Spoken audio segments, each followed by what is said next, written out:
Still with offense. Offense, yep. What have you learned about that you enjoy? One, this is my first time ever being in the West Coast offense, so there's a lot of verbiage, a lot of communication.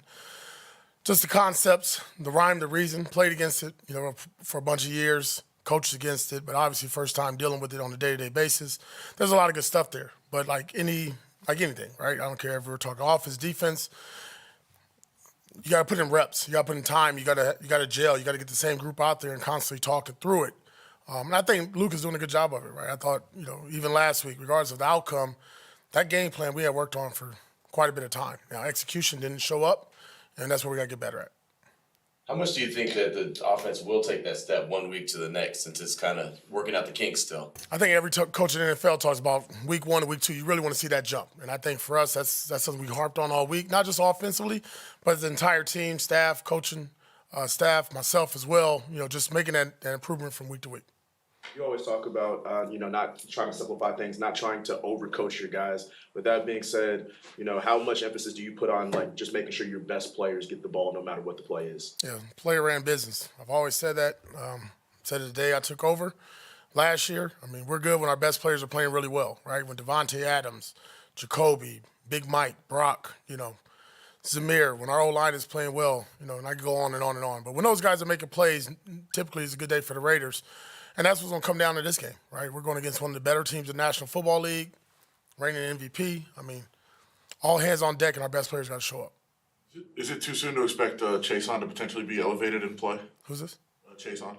We'll see. I mean, 2 days in here. He's looked good, though. He's looked good so far. Just getting used to our system scheme, making sure he's in shape, ready to go. Don't want to put somebody out there if they're not, physically ready to do it or mentally. AP, I'd like to talk to you about the mindset of your team. The offensive line this week, they use the word they're pissed, they're mad. Not at anyone, they're mad at themselves.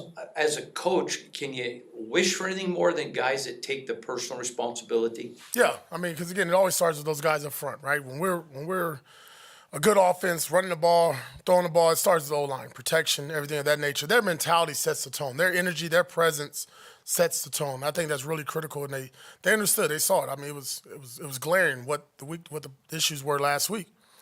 And you sit there and you watch it, and you walk out that game with a loss, and you're like, why? How did that happen? What was the reasons? And obviously we discussed that, and what did you like is when you have linemen that do have a little chip on their shoulder, right? Have a little bit more fire in their belly. So I'm not going to talk about it, though. We got to go do it on Sunday.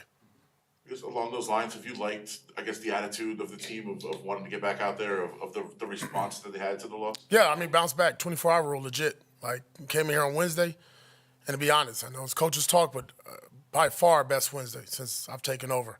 And this year, way better than it was the week before. It was physical. Guys got after it. We had to come indoors because of the smoke.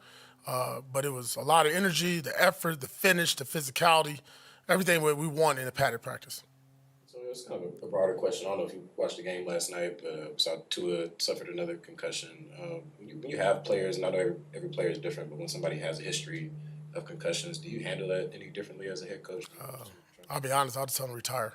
It's not worth it. It's not worth it. Play the game.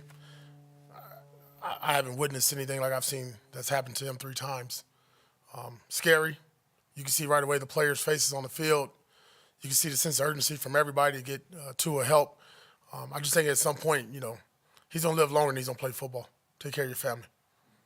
AP, obviously you haven't played Lamar, but you played Michael. And as that Mike backer, how important is it Sunday for gap integrity with your defensive line? Yeah, we got to remind him each and every play. It's going to come from the headset from PG, myself on the sideline, and then Robert Spillane has to do a really good job each and every play emphasizing what we need to do, gap integrity, scheme-wise, our concepts. It's going to change. You can't give them the same picture every time, obviously.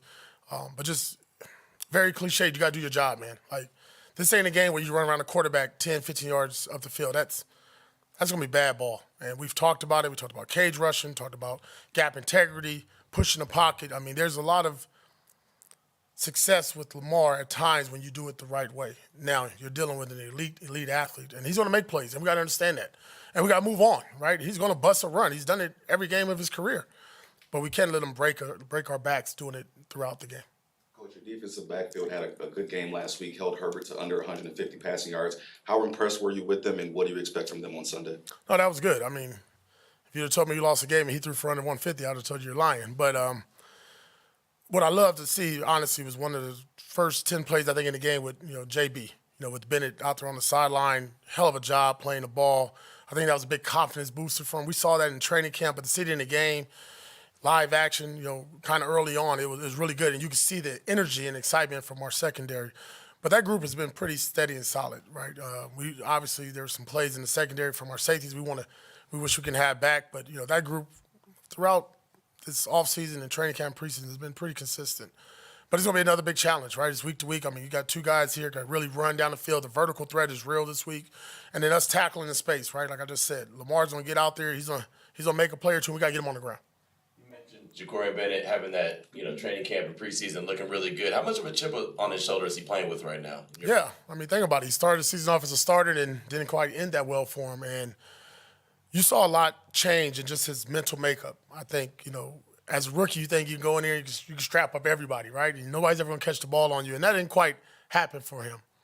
But what I saw is somebody each and every day work on ball drills, footwork, technique, have a short-term memory to play that position. They're going to catch the ball on you. Stop acting like you're not going to give up any catches. And I think for him as a young player, having a great offseason, and then again, like I said, that first play when he was challenged, stepping up, that's huge for his confidence going forward.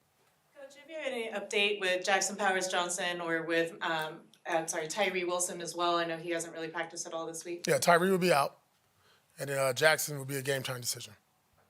People that are old enough like me to remember you playing, Amari Gaynor reminds a lot of people, not the same game as you, but a lot of similarities, work ethic, UDFA. What does he have to do to play? I know he's got guys ahead of him, but to earn playing time. Playing linebacker, I mean, we got two good linebackers. And to take 41 and 5 off the field, I don't see that happening anytime soon. But I think it's really just finding a role for him, right? I think first and foremost, he's a special teams player now for us. He's a 4-core guy.